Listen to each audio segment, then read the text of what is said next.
everyone, welcome to Chapter 2, Atoms, Molecules, and Ions. As you know, we are using the Zumdahl and Zumdahl book, and we're on page 42.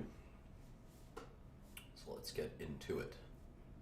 This chapter is very important, especially for you chemistry beginners. We're going to talk about the language of chemistry in many ways. We're going to be talking about a lot of the words and terms we use and we'll be using for years to come. Whether you stop on this course or you go to organic and medicinal chemistry, or you just think about your everyday life and how chemistry is involved in it, these words are going to be really important. So let's get my lesson plan out here.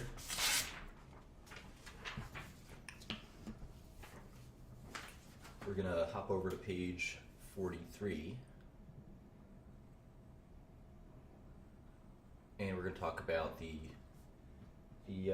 history of chemistry. I'm going to be brief here. I think the history of chemistry is pretty important. But at the same time, you can always read this on your own time. You can read about some of the early Greek philosophers, really, more than chemists, who contemplated the meaning of life as well as what matter is and so forth. And we had this dark age from, I guess, like 300 BC, where there was a lot of thinking going on with the Aristotles and Democrituses of the world.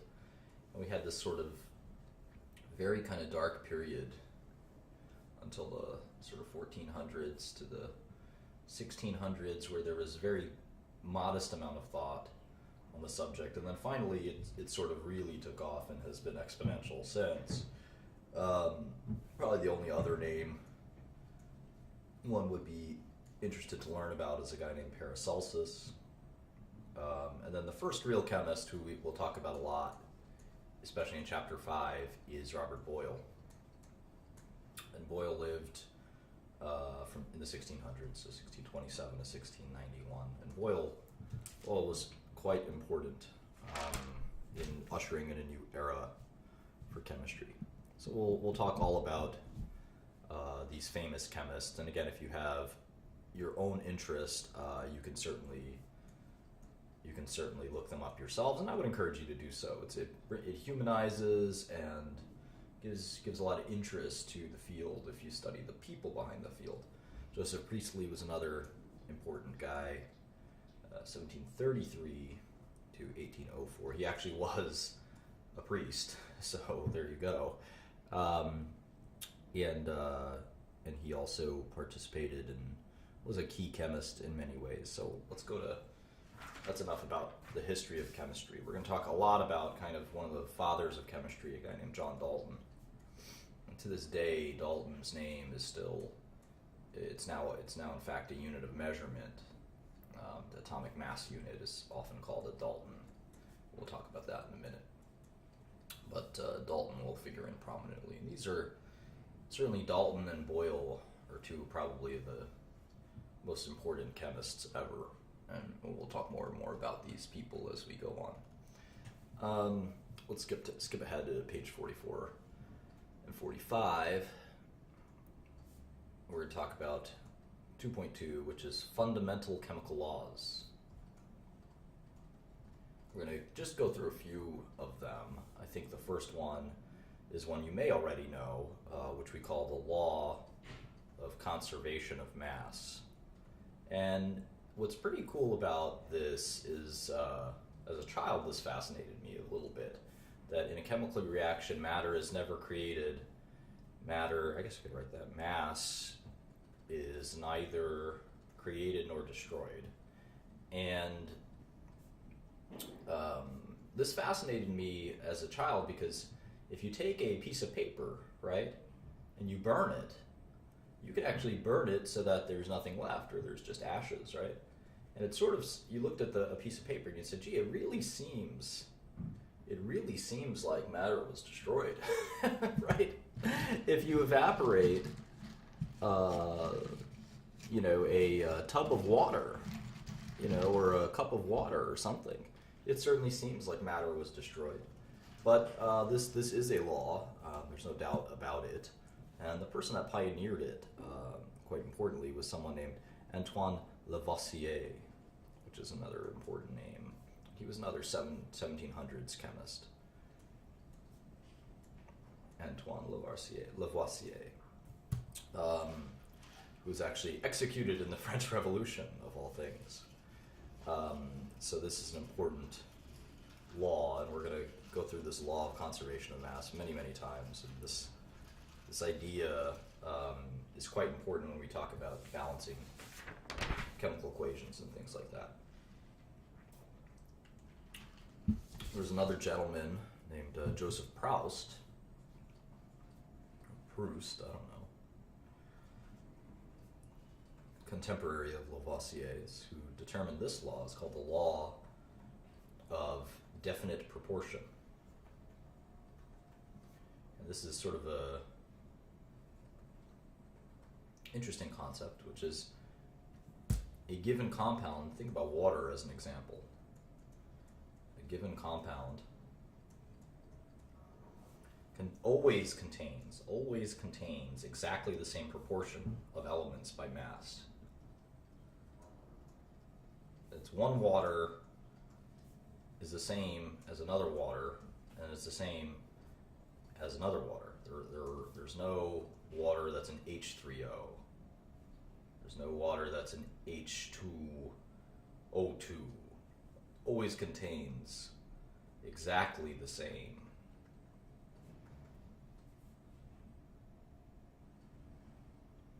proportion of elements by mass.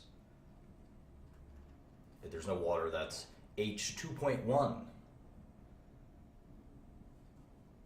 O. Right? That's just not how it works. There's no H2.0001 O. And you might say, oh, that's a lot like water. It's almost H2O. Nope. It never works that way. The law of definite proportion states clearly water is always H2O. There's no intermediate water. Dalton, who lived, who's probably, again, the most important person of them all, who lived in the late 1700s, and was an English school teacher, interestingly. He was not an academic, really. He was stimulated by this concept, and he ended up furthering this law into this concept of the law of multiple proportions. Law of multiple proportions. And this is sort of self-evident, I guess, the law of multiple proportions. Proportions. Which is that when two elements form a series of compounds, the ratio of masses is always reduced to small whole numbers. So if you have NO2 and NO3, they're always multiple proportions in the sense that they're interval based. They're kind of quantized in these weights. So if N had an arbitrary weight of X and Y had an arbitrary weight of, oxygen had an arbitrary weight of Y, the weight would be sort of X2Y here and then X3Y here. And the point is that we can always reduce these to whole number of coefficients, 1x2y, 1x3y, etc. That's the law of multiple proportions, that the ratio of masses can always be reduced to small whole numbers. So Dalton kept thinking about this stuff, and he came up with an atomic theory. And this was sort of when chemistry took a real step forward. Dalton's atomic theory. This is when there was kind of this explosion, really. This explosion of theory and knowledge gained in chemistry. And Dalton had a theory which he presented in 1808, which looks a little like this. The first thing he said was that each element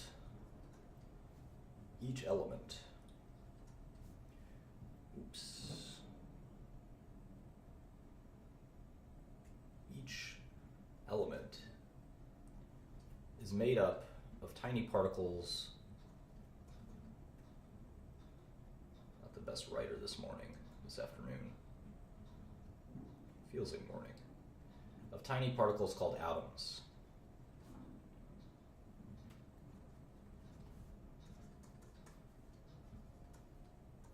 remember, we defined an element. We defined an element in chapter 1 as a substance, a pure substance that cannot be broken down any further. That cannot be changed either. Cannot be changed into another element. It's elements like hydrogen, helium, carbon, etc. They're on the periodic table of elements. So Dalton didn't know all of this. It was 1808. But he proposed that each of these elements are made of tiny particles called atoms. And then he also said something kind of basic and made a lot of sense, that atoms of the same element are identical. Are always identical, right? And I always like this idea. You can't have a hydrogen that's worse than another hydrogen. You know, sometimes you think of, well, a penny is a penny and a dollar is a dollar. Think of a crinkled up dollar that's old and maybe has a tear in it, and you can have a nice, crisp, clean dollar that's different. And sometimes you see these in your wallet or something like that. But in the case of atoms, they're always the same. There's no good hydrogen or bad hydrogen atom. They're always the same hydrogen atoms. They don't rust. They don't get old. They don't, et cetera, et cetera. So they're always identical, which is kind of a cool concept. You know, if you think about the universe and all the matter in the universe, there's only about 100 elements, and really less than that matter. Maybe 20 elements where we see most of matter. And all of them are made up of these atoms, and all of those atoms are like little Lego blocks, really, for all the things that are around us. And that's pretty crazy if you sit there and think about it. You can definitely be fascinated by it. So those are the two major parts of Dalton's theory. And he also said some other things that we sort of went over in chapter 1 and maybe even a little bit earlier with the laws of definite proportion and multiple proportions. Let's see here. Dalton tried to reason out and theorize atomic weights. He was the first one to start weighing elements and atoms and trying to get a sense for what their relative weights were. And unbelievably, he actually got close to a few of them. He was often wrong. But he started to understand that, you know, hydrogen had a lower weight, for instance, than oxygen, which had a much higher weight. It's about 16 times that of hydrogen. And carbon is about 12 times that of hydrogen. So he started to understand that these atoms were real and they had weights. And it took a while for this to continue. So let's talk a little bit more about what happened. Well, there was a guy who came around named Avogadro, and Amedeo Avogadro, was also one of the most important chemists who ever lived, and he was also a contemporary of Dalton's, Avogadro. And we're going to get to Avogadro's number, which is something that will stick with you, I think, for the rest of your life. He was born when our country was founded, and he was a little younger than Dalton, perhaps, but Avogadro came up with a second, less celebrated, but according to this lesson plan, it's the first introduction of Avogadro, his Avogadro's hypothesis. This is going to be very different from what we learned about Avogadro later. It's going to be related, but Avogadro's hypothesis states that gases contain the same number of particles. It's a gas law, or a gas hypothesis, I guess. Gases contain the same number of particles in the same volume. And this concept is that different gases, oxygen, hydrogen, for instance, different gases contain the same number of particles if they're in the same amount of in the same volume. And, you know, the same pressure and temperature and things like that. And this is sort of intuitively difficult to grasp, because say you had a box of 1 liter of hydrogen gas, and you had a box of 1 liter of oxygen gas. It's sort of mentally a little difficult. And you can imagine the oxygen weighs more. We haven't talked about atomic weight yet, but the oxygen weighs more. It's about 16 times more than the hydrogen. But it has the same number of particles. If you think about these H2 particles kind of swimming around for argument's sake, let's say there's 4. There's also 4 oxygen particles. The interesting thing though is even though the atom, this is say O2, the atom is bigger, 16 times bigger, right? The atom is bigger. This is oxygen, this is hydrogen. The same number of particles exist in the same amount.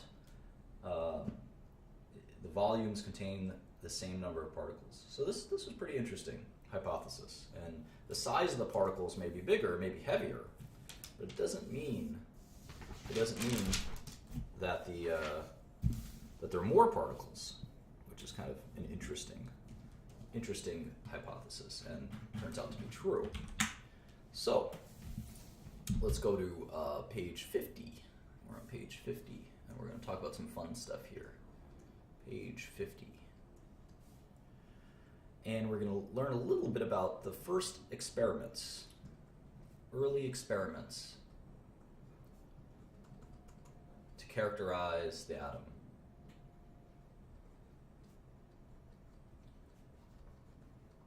And I think that you'll find these kind of cool, and some of these will hopefully stick with you. So the electron was kind of one of the first parts of the atom that we messed around with as scientists. And the very important physicist, J.J. Thomson, let me turn this off. It's rude when people have their phones on, so I apologize for that. All right, J.J. Thomson. And then Thomson did these experiments much later. He built on Dalton's work and other Avogadro's work. So he was in the 1800s. In fact, he died about 100 years ago, a little less than 100 years ago. So Thomson did this interesting experiment where you had these cathode tubes.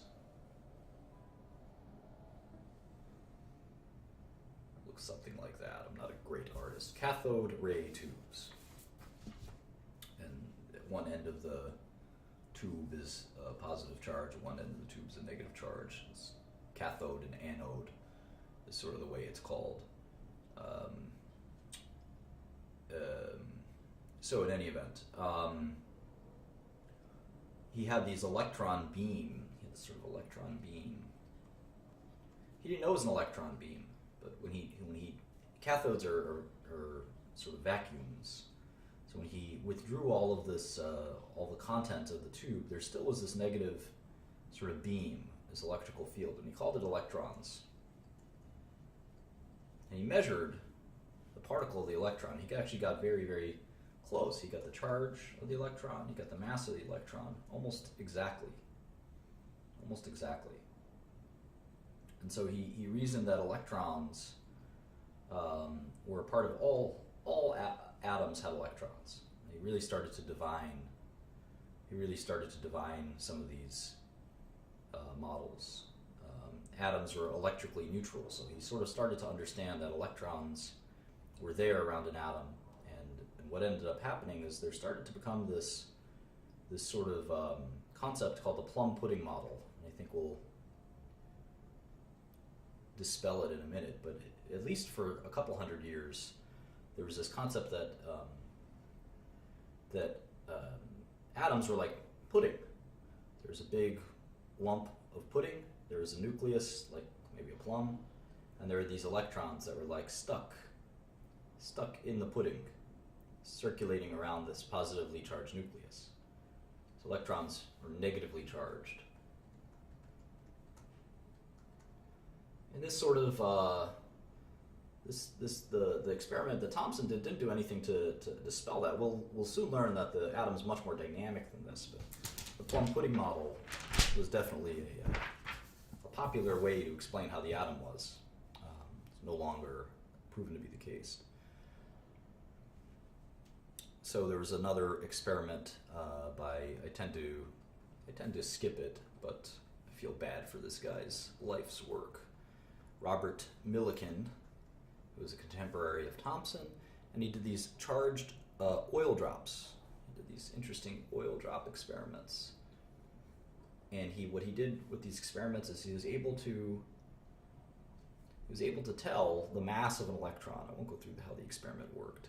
You can certainly do that yourself. But he determined the mass of an electron was 9 times 10 to the negative 31st kilograms. So very, very, very, very, very low mass, but close to infinitesimally small mass, but it has a mass nonetheless. So that was sort of an important experiment. Now let's get to probably the most exciting and interesting experiment ever conducted, I would argue. This is the most interesting experiment ever conducted in the history of science. And it was by a guy named Ernest Rutherford. Ernest Rutherford. And he did this in 1911. He lived from 1871 to 1937. So this wasn't that long ago, right? It was 100 years ago, 1911. We still didn't really understand the atom. All we had was that plum pudding model, which wasn't so bad, I guess. And this experiment, he did this wild idea. He had this thing called an alpha particle, which is this very positively charged beam. And he shot out the beam. He had these positively charged beam he shot out. Bam. And what was he shooting it at? It was interesting. He had this detector built like this, so he could tell if the beam hit the detector. That makes sense, right? You could tell if the beam hit the detector. And you would expect, and in the middle, he placed this gold foil, this thin gold foil, maybe like one atom in length across. And he wanted to see, and he said, oh, you know what, almost all of my hits are going to be right here, right? I'm going to shoot it in a straight line, and the detector is going to ping, go off here, go off here, go off here.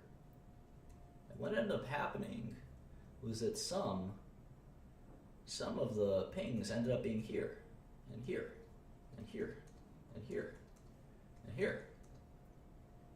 And he said he was so surprised. He said it was like shooting a howitzer cannon at a piece of tissue paper and having it bounce right back at you.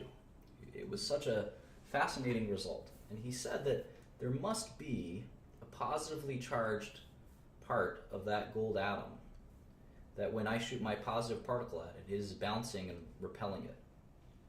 And he started to think maybe the nucleus, maybe there's a nuclear center of an atom. And this concept of the nucleus started to be born, where you have this dense, very dense center of the atom, and the electrons are kind of swimming around. They're negatively charged.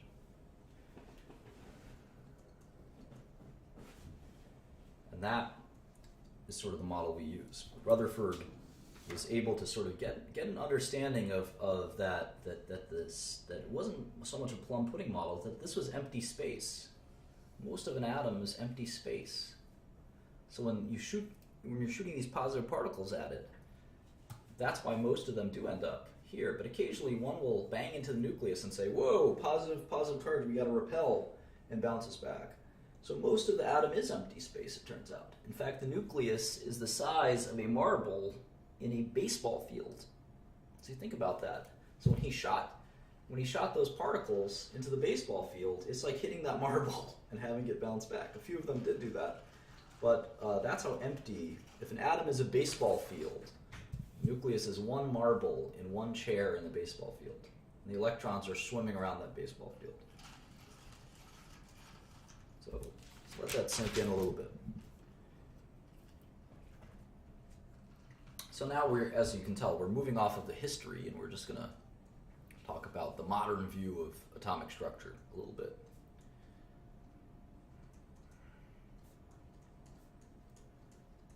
And here's where our lesson really starts, I'd say. A little warm-up of history and things like that, but let's go wild here. So we have 3 atomic particles: proton, neutron, and the electron. We know the electron is negatively charged.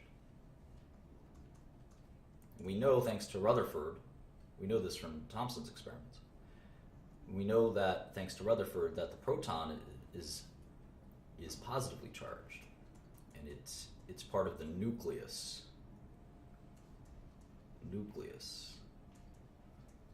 We know that The electron is not in the nucleus. Not in the nucleus. That's all we'll disclose right now. We'll learn all about electrons. Learn all about electrons shortly. Neutrons are interesting. They have a neutral charge, right? No charge. And they are part of the nucleus, and we'll talk about neutrons more and more. They're not that important, but they do exist. They do exist, and they do have the they do have mass. And if you think about it, they're neutrally charged, so we'll put them like that. So here's an atom with 2 protons and 2 neutrons. Almost all of the mass. The electron is so close to 0, we're going to say it's massless. Whereas a neutron has a mass, we'll just say of 1, and a proton has a mass of, let's just say 1. Mass unit. So if you think about it, all of the mass, all of the weight of an atom is actually in its nucleus.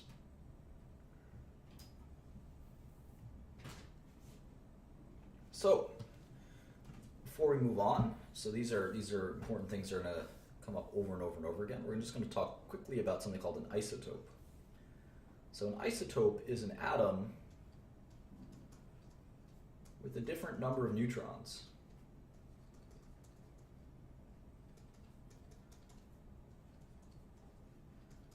We identify atoms by the number of protons they have. We'll talk about that in just 2 seconds.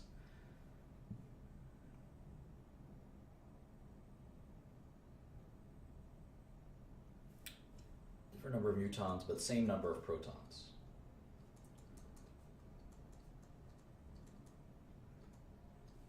And so the first thing I want to talk to you about is, so now that we have sort of these definitions here, I want to talk to you about the atomic number. The atomic number, we're going to use that as the Z number. Z. Call it the Z number. It's the number of protons. It's pretty easy. Pretty easy. But this is really important. It's like the ID. It's like the ID number for an elements. For elements. And this is we're going to jump a little bit ahead into the periodic table. But if you look at how the periodic table is set up, you have hydrogen, helium, lithium. This is 1, 2, 3, and these are the Z numbers. These are atomic numbers. Beryllium, boron, little gap there. You have carbon, nitrogen, oxygen, fluorine, and neon. And it keeps going. It's 4, 5, 6, 7, 8, 9, 10. And these are the number of protons in each of these elements. So hydrogen has 1 proton.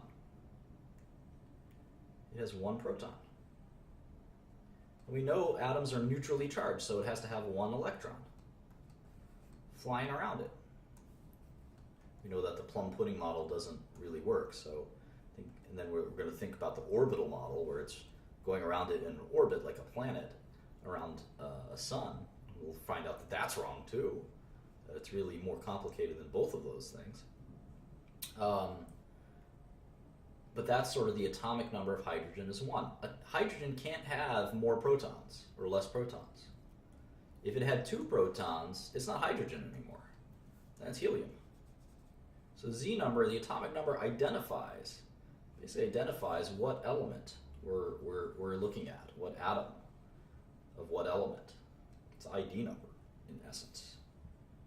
So this is an electron flying around. It would need 2 electrons to be helium. It could be a helium ion, I suppose. We'll talk about that in a second. So that's the atomic number. The atomic weight is interesting. It's the mass number. And you'll often see that. That's the weight of the atom, and we'll refer to that as A, the A number. The A number. The A number is very easy to calculate. Remember the mass, what are the masses of our particles? Protons is 1. The neutron is 1. And the electron is 0. So you just add up the neutrons and the protons and you get a weight. So in most atoms, let's just take oxygen. We look up in our periodic table, where's oxygen? Well, it's number 8. Here's my brief periodic table. Here it is, oxygen, 8. So that means it has 8 protons. Most atoms will have the same number of neutrons, protons, and electrons if they're neutrally charged atoms. There's one exception, which is hydrogen. So let's see, 8 times 1 is 8. 8 times 1 is 8. 8 times 0 is 0. So the atomic weight of oxygen is 16. And if you look at the atomic weight in the periodic table, it says 16. So that makes sense. That's pretty easy. And how would we write this? One of the ways we write this, if we want to describe one atom of oxygen, we actually write it like this. The format is A, Z, and then element. So if I wanted to just talk about one oxygen atom of a certain kind, I would say 16, atomic weight, 8, and then O. This is a oxygen atom, you can tell immediately because of the 8, but it has 8 neutrons. And remember I said you can have an isotope. You have an atom with a different number of neutrons and the same number of protons. So you could have 9 neutrons in oxygen. It would still be oxygen because the neutrons are neutrally charged. They don't really do much. They don't really change the properties of the atom. Protons and electrons, very important, but neutrons, not so much. So this is an isotope of oxygen called 17 oxygen. 17 oxygen, or oxygen 17. You've heard of carbon dating, things like that, carbon 14.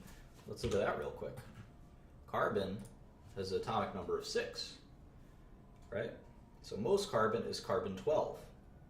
6 protons, 6 electrons to pair it off, and 6 neutrons. But there are some carbons, remember it has to always have 6 protons or it's never going to be carbon. 7 would make it nitrogen, right? So it can't be more protons. Electrons change the charge. We'll talk about that in a second. Those are called ions. If you change the electrons, we'll talk all about ions in chemistry. Neutrons make it an isotope, changing the neutrons. So there are some carbon isotopes that have 8 neutrons, and we call that carbon 14. Carbon 14. And carbon 14 has a half-life. I forget what it is. It's like thousands of years, I think. And it decays back into carbon 12. And that time of decay is so how should I put it, is so reliable that you can determine how old something is based on how much carbon 14 it has. We'll talk all about that. But let's move on to the next section. We'll talk about molecules and ions, more introduction to chemistry. Molecules and ions. We'll talk all about this stuff in more detail. This is a nice primer for the vocabulary here. And you might want to have to watch this video 2 or 3 times because this stuff is so important. It is so important. I spent my whole life thinking about these concepts, so it comes easy to me. But if any of this is difficult, I would encourage you to watch it really carefully. You can always DM me on Twitter. My DMs are open to anyone. That's probably one way to get me. You can get me on some of the chats we do. You can type in the YouTube chat. It's not always easy to get a hold of me, but there is often other people who are willing to help out as well, especially the moderators. You can trust the moderators. All right, molecules and ions. So one of the ways that atoms come together to form molecules.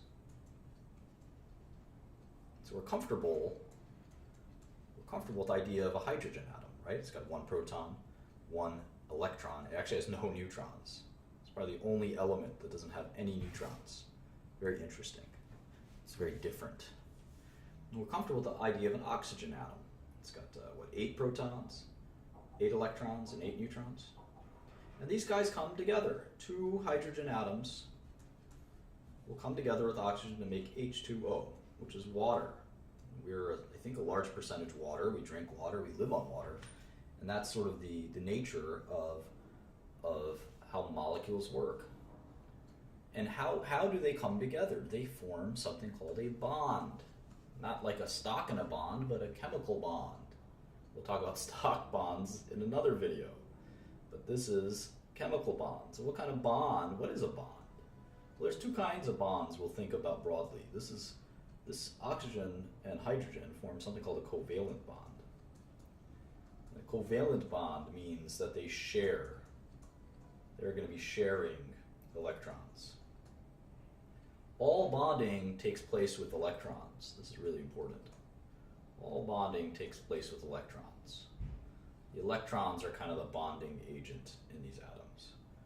So hydrogen and oxygen form a covalent bond where oxygen is sharing some electrons with hydrogen, hydrogen is sharing some electrons with oxygen, and they become happy.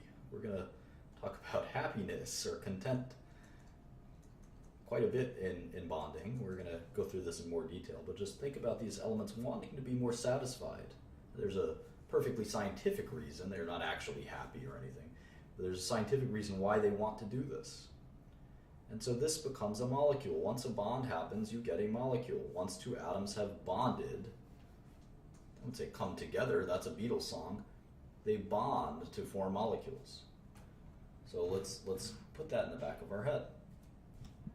So how do we describe these molecules? Well, you can use something called a chemical formula, and you've seen this before. You have something like H2O, or you have CH4, which is methane gas, or you have NH3, which is ammonia, etc., etc. You can have a really long formula often. They're never too long, or you can't have more than 4 or 5 elements in any given molecule. But that's sort of how we do it. We can also do a structural formula. We can actually try to draw the molecule. Structural formula. So how would we draw water? We could draw it like this. We could put the oxygen here, and the hydrogen here, and the hydrogen here, and we've drawn the structure of water. We can also do it like this. This is a little less accurate. This is what it looks like in real life, but they're both right. They're both right. And that's the structural formula. Methane, let's draw this one. This looks like this. Looks like that. Ammonia looks like this. This is the structural formulas, and they're a lot of fun to draw. And we're going to be drawing them for the rest of our lives in chemistry. And being able to interpret them and draw them is very important. So let's talk about ions. Ions, you might have seen this in Star Wars, but they're charged molecules, charged atoms or molecules. So what's this charge mean? Well, it's when you have, let's take oxygen or something like that, 6 protons, 6 electrons, 6 neutrons. Now I told you we can't change the proton. If we change the proton, we're going to be changing oxygen if it had 5 to nitrogen, or if it had 7 to fluorine. And it's basically not possible. To change the number of protons in an atom. There are some exceptions in nuclear physics, but in general, you can't just change oxygen to nitrogen. It's not going to go well. It's impossible. It's always going to be oxygen. You cannot change that. You can't change it to nitrogen or fluorine easily. And if you change the neutrons, it's not going to be, the charge won't change. The neutrons are neutrally charged. You just get an isotope. It'll be heavier. Than normal oxygen, but that's about it. You can get 7 neutrons or 8 neutrons. What happens if you change the electrons? That's where we get ions. So we added an electron, you have 7 electrons, and it would be negatively charged because there's one more negative charged electron. And in fact, it would have 7 electrons versus 6 protons. The charge is +1 for a proton, the charge is -1 for an electron. So you actually have -1 total charge. We call this an oxygen ion. Negatively charged oxygen ion. And negative ions we call anions. Positive ions we call cations. You can have a positive ion if you lose an electron. So if oxygen somehow could have 5 electrons, it would be positively charged because it would have more positive charges than negative charges. And we call that a cation. I always remember these by remembering how much I love cats. And cats are positive to my psychic makeup. and the other one is negative, obviously. Anion, it kind of sounds like onion. It's negative. Cation should bring you positive thoughts, positive. And these will be easy to remember as you gain more exposure. Have any space up in here? All right. So, one of the ways that the other way we talk about covalent bonds and sharing. There's ionic bonds. Ionic bonds.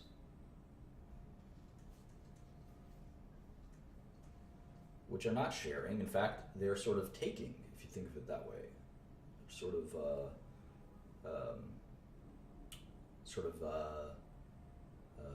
there's this taking of electrons. It's unequal, very unequal sharing.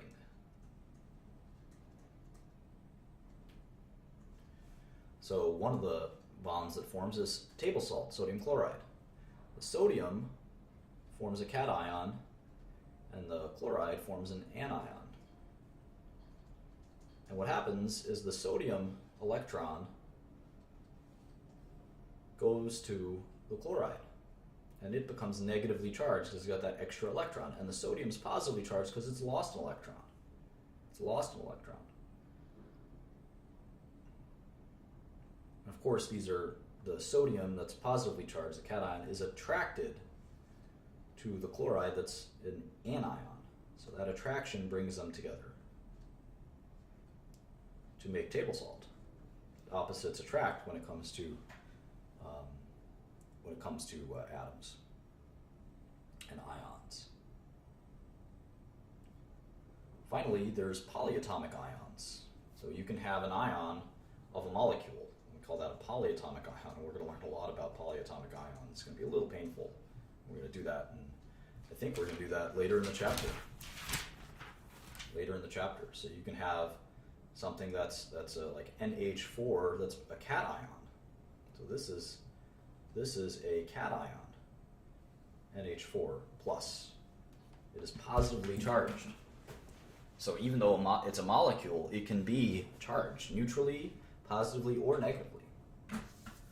So I gave you a quick introduction to the periodic table. I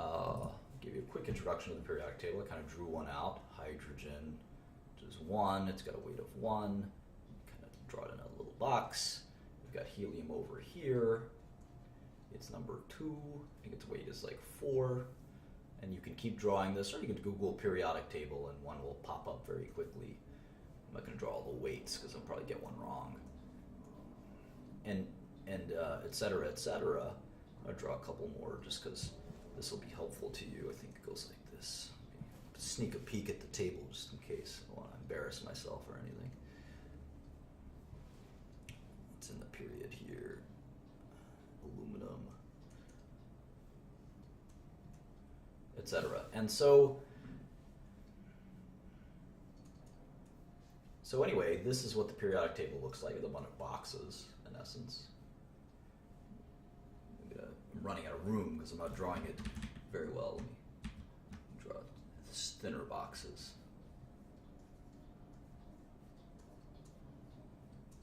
All right. So here's what the periodic table looks like, and I can keep putting them in here. I can constantly draw these, and it's a big table, as you know, so this is an abridged table. It's a very big table, so I'll just draw a few more just so it's somewhat complete, at least on this scale. Okay, so in the periodic table, these are the periods, interestingly, are the rows. I hope I got that right. Yes, of course. And the groups are the vertical columns. These are the families or groups. So this group is called the alkali metals. Groups usually have names. This group's called the halogens. Halogens are very important. This group or family is called the noble gases. These are the periods. We don't think too hard about the periods as much. Interestingly, the groups, we group them because they have the similar properties. The alkali metals, for instance, are very reactive. very reactive. Noble gases, not reactive. All of these are noble gases. Helium, neon, argon, krypton, and they're all non-reactive. Not reactive. Halogens are all very reactive.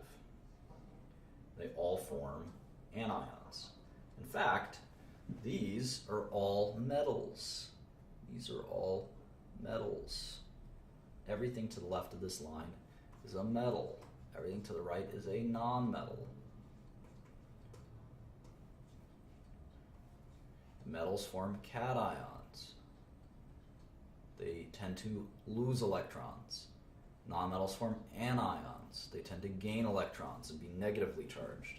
We'll learn all about why. We're going to look at the periodic table a lot. It's going to be very important to us. And again, some of this is second nature to me. It's not second nature to you. Feel free to ask questions and definitely review this video as often as you need to. Review other videos. There's UC Berkeley chemistry. There's Khan Academy chemistry. I'm not the only person, but if my success in life and my ascribing importance to this process motivates you to watch this video, great. But I certainly am not the only one, and I'm certainly not the best one. So, but we are going to learn more and more about the periodic table. So naming compounds. We're almost done with this chapter. This is the last section. It's called naming compounds. We're going to go through this, and it's going to be a little painful, but it's going to be satisfying because we're going to learn how to name some elementary compounds. And we're going to call them binary compounds. Binary compounds. And there's some rules in naming compounds, and there's some that they're not easy. But the first kind of compound we're going to learn is how to name an ionic compound. So if you have something like NaCl or Ki or something like that, CaS, the anion is always second in naming, and the cation is always first.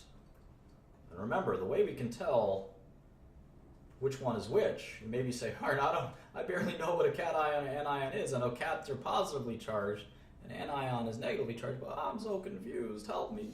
No, you don't have to be confused. Just go to the periodic table, the one we drew, and say, all right, sodium is a metal. It's all the way on the left of the periodic table, and I know that metals form cations. They lose electrons to form positive charges. So sodium is the cation. And chlorine, here's chlorine, it's on the right side of the periodic table, so it must be a nonmetal. It must be a nonmetal. So it must be the anion of the situation. I always think that with my girlfriend, I'm the cation. I'm always positive and she's always negative, but that's another story for another day.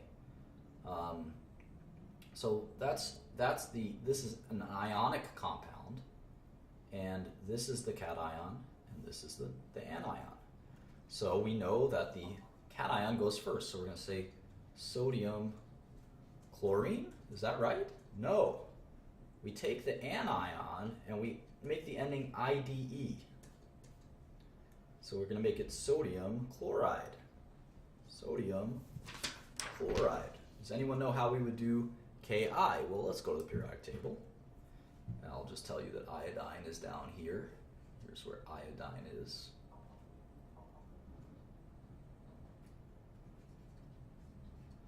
We got potassium, which is here, and iodine, which is here. So how do we name this?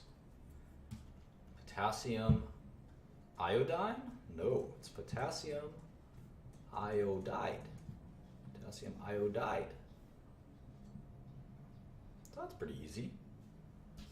That's how we name these. And if it's hydrogen, we'll say hydride. Hydride. If it's fluorine, we'll say fluoride. Sodium fluoride. Chloride, bromide, iodide, we'll say oxide if we have to. And sometimes we use these common names. Common names. So you're not going to hear us say dihydrogen oxide, even though you could. Let's just say water. Now sometimes ions have two different kinds of charges. A good example is iron. Iron is a metal, of course, we know that. So it's a cation. But it can form two different kinds of charges.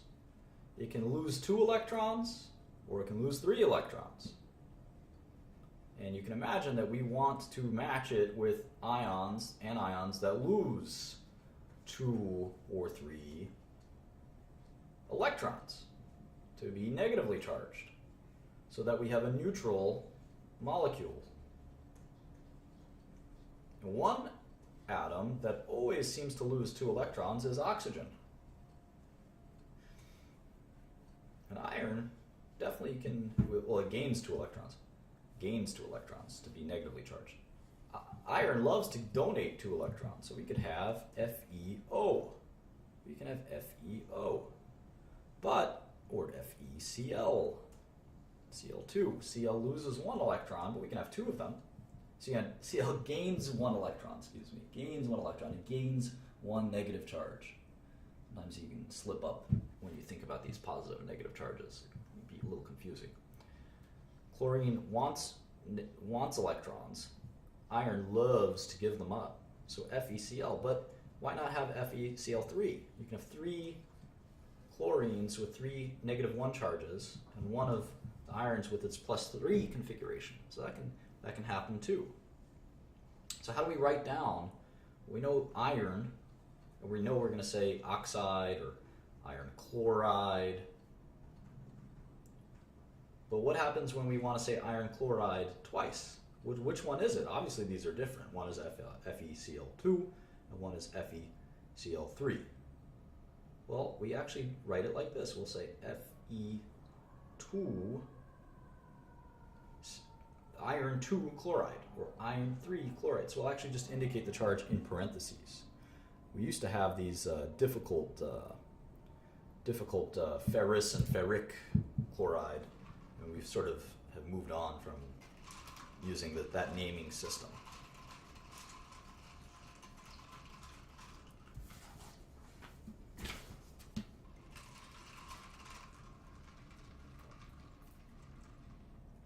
Let's do some examples to make sure we understand this. The book, I'm on page 62. I think this is pretty important, so I want to do some of these examples. So it says, give us the systematic name for the following compounds.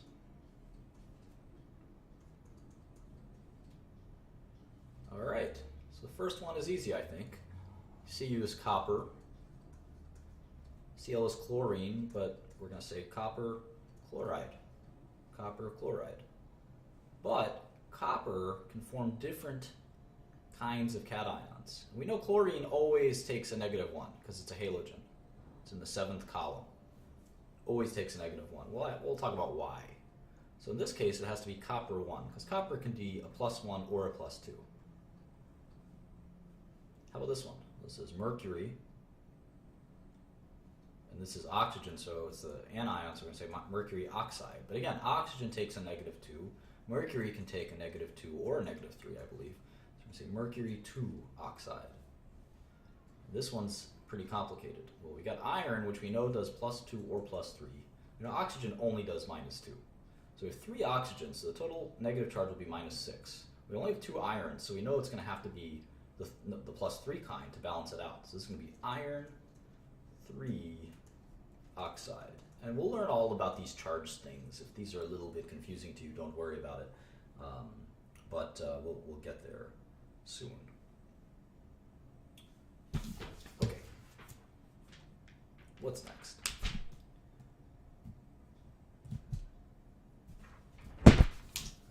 We're going to talk about polyatomic ions. This will be the last part of this.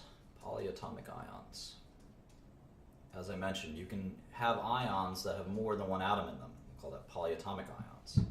So here's my favorite example is NH4, which is positively charged. And that is ammonium. They have names. This is ammonium. How about another one? Let's look at nitrate. Nitrate. Nitrate is NO3 minus. Nitrate. So you can imagine these two guys would love to bond together. One is a positive charge, plus 1. One is a negative charge, minus 1. So this guy would love to form this NH4NO3. And they do. This is a neutral now. It's a neutral charge. So unfortunately, we have to learn all of these polyatomic ions. We have to learn all of these polyatomic ions. And there's a list on page 65. I can recommend that you print it out and you test yourself on it. You try to memorize it. If you don't want to memorize it, just keep it handy. Post it up on your wall. Polyatomic ions chart. And I like to test my memory of polyatomic ions. I'm not going to draw them all out for you right now. You can see them on page 65, but let's look at a few of them, okay?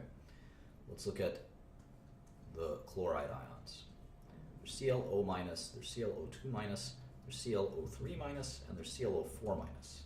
So how the heck are we going to name all these things? So we actually have a system. We're going to call this one chlorite. We're going to call this one chlorate. And the whole ite-ate thing, the ite and the ate, when we have oxyanions, oxygen oxygen is so important, right? It always forms these 2 minus anions. There's so many oxygen anions, we're going to call them oxyanions. And in oxyanions, the fewer oxygens will be named the ite, and the one that has the more oxygens will be named the ate. Ite and ate. And if there's one that's got even more, we're going to call it per. And that's going to be a prefix, not a suffix. Per. And if it's got even fewer than ite, we're going to call it hypo. So this guy is called hypochlorite. Hypo means below, like hypothermia, right? So this is like chlorite, except it's hypo. It's got even one less oxygen. And this is not hyper, so we're going to call it perchlorate. And this applies as well in a different one called nitrogen. So nitrogen NO2 minus and NO3 minus. There's no NO minus and there's no NO4 minus. So this is easy. We're just going to call this nitrite. Call this nitrate. Easy peasy. It's got more oxygen, so it's a nitrate. It's got less oxygen, so it's a nitrite. And this happens a few times. There's a couple of really important polyatomic ions you got to know. OH minus, probably the most important polyatomic ion there is. We just call that hydroxide. You're gonna see this a lot in life. Trust me, you want to know that. Hydroxide. All right. So again, I would encourage you to study the polyatomic ions. You'll be better for it. Trust me. And when we name polyatomic ions, it sort of works the same way. Let's look at one real quick. Na2SO4. Well, if you looked at the polyatomic ion chart, there is an SO4 2 minus ion. There's an SO4 2 minus ion, and it's called sulfate.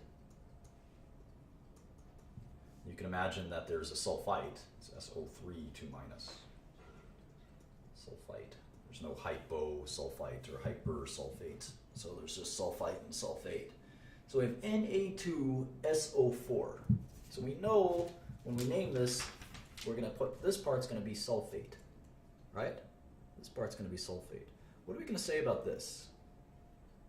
You may be tempted to say disodium sulfate. But the answer is just sodium sulfate. Because we know when we write Na2SO4,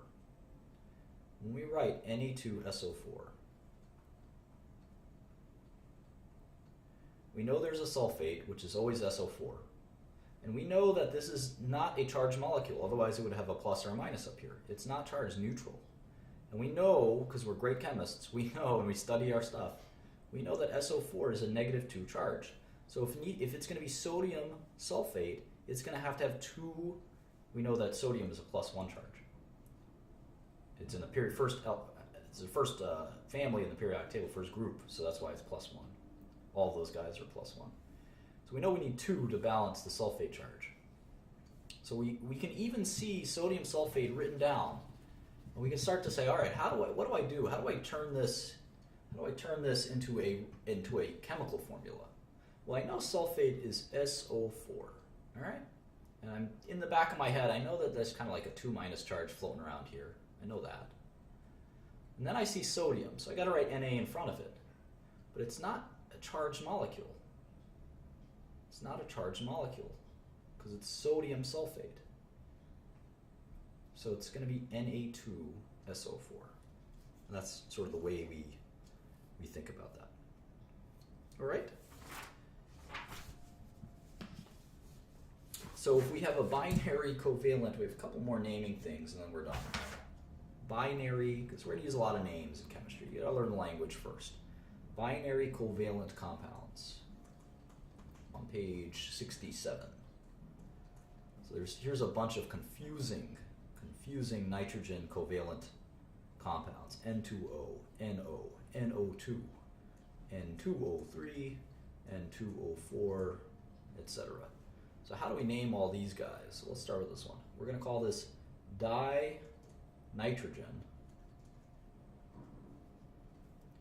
monoxide. So we actually will always use the anion concept with the "ide," but we will denote them with prefixes, including mono. But we never use mono in the first element. So we're never going to say mononitrogen or monocarbon. So we do CO2, it's carbon. Even though it's a mono, we're not going to use the mono for the first one.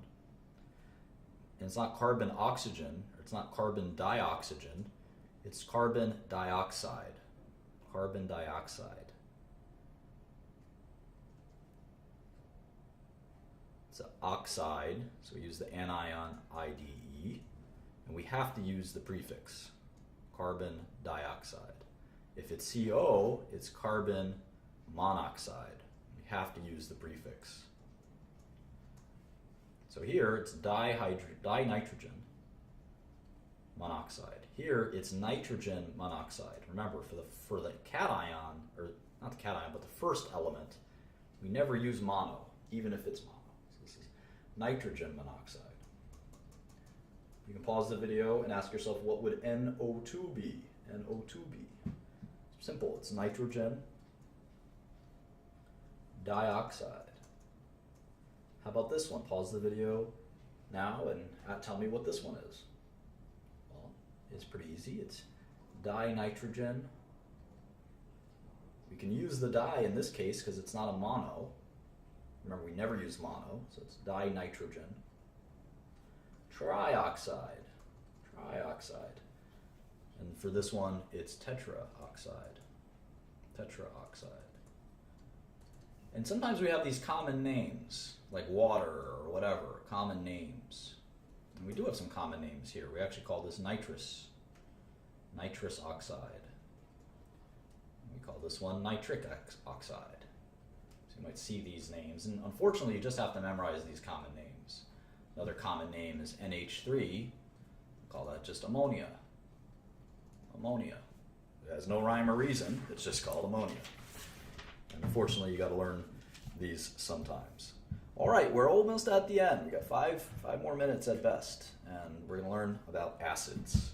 We have chapters and chapters and chapters on acids. On page 69 here, the last page. We've got chapters and chapters and chapters on acids, and we're going to learn all about acids. But before we do that, we're going to learn about how to name acids. And so acids form H plus ions, or protons. Remember, hydrogen just has one proton and one electron. So if it loses its electron, all that's left is a proton. So hydrogen cation is just simply a proton. So anytime that happens, we'll call that an acid. So how do we name acids? Well, it's a little complicated.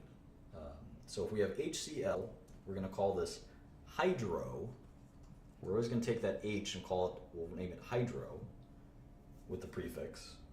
And then if the name of the anion ends in ide, like chloride, we're going to replace that with an ic. Hydrochloric. So this is literally hydrochloric acid. Let's do a few more. HF? Well, you got the hydrogen, so I'm going to say hydro. I know this would normally be hydrogen fluoride, but because it's an acid, it forms an H plus and an F minus ionic bond. We're going to call this hydrofluoric acid. Hydrofluoric acid. And it's an acid if it's an H plus. All right, how about, we did HCl, how about HBr? This is hydrobromic acid. Perfect for PharmaBro, etc., etc. Now, how about polyatomic acids? Well, we've got HClO. We learned this one, right? This was ClO minus and H plus. ClO minus is hypochlorite, if you remember your polyatomic ions, hypochlorite. So we actually call this hydrogen, or we can actually call it, we actually will call it hypochloric acid. Hypochlorous acid. And what rule do we use for that? Let's see. Let me introduce you to a new rule. Hypochlorous acid. So we don't use the hydrogen for this one. So if it's an, it's complicated here. If the term is an 8, if the anion is an 8, we'll convert that to an ick. If it's an ite, we'll convert that to an us. Us. 8 becomes ick. Ite becomes us. So, lots of fun here.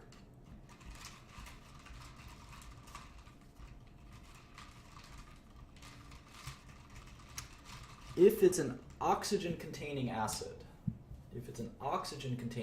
we can skip the hydrogen part.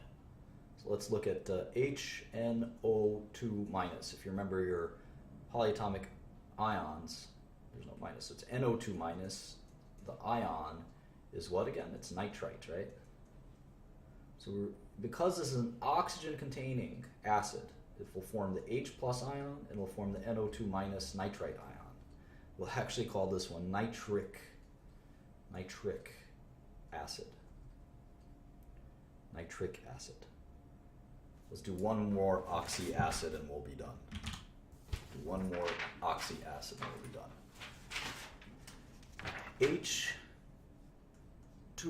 H2SO4.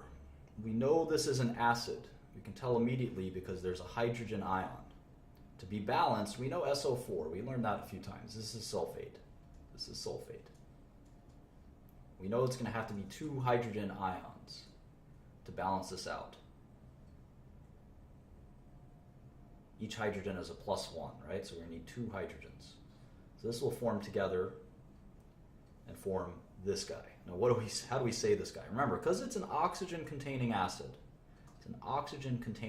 we don't need the hydrogen in front. We don't need to say like hydrofluoric acid or hydrochloric acid. We would not say hydrosulfic acid. That would not work. So what we're going to say instead is we're going to say sulfurous acid, or sulfuric acid. Which one? Well, it's sulfate. It's SO4 2 minus. Sulfite, right? Sulfite is SO3 minus 2 minus. So H2SO4 sulfate is sulfuric acid. 8 becomes ick. And us, I guess, stays us. So H2SO3 is sulfurous acid. H2SO4 is sulfuric acid. Sulfate, sulfuric. So it's a lot of fun. I would study the book very carefully. All of these names get easier with practice, so don't get too discouraged. It's a lot of rules. If you get a name wrong here or there, it's not going to kill you. It might if you're making an important reaction. That's where I would triple check it. But it won't kill you on a test or anything like that. It won't kill you with me. all chemists get these wrong here and there. So in any event, I hope you enjoyed this. We learned a lot about the naming conventions and the basic vocabulary of all of this. Chapter 3 will deal with stoichiometry, so we'll start to actually talk about how to measure reactions and do the math of reactions. So I hope you had fun. I'll talk to you all soon.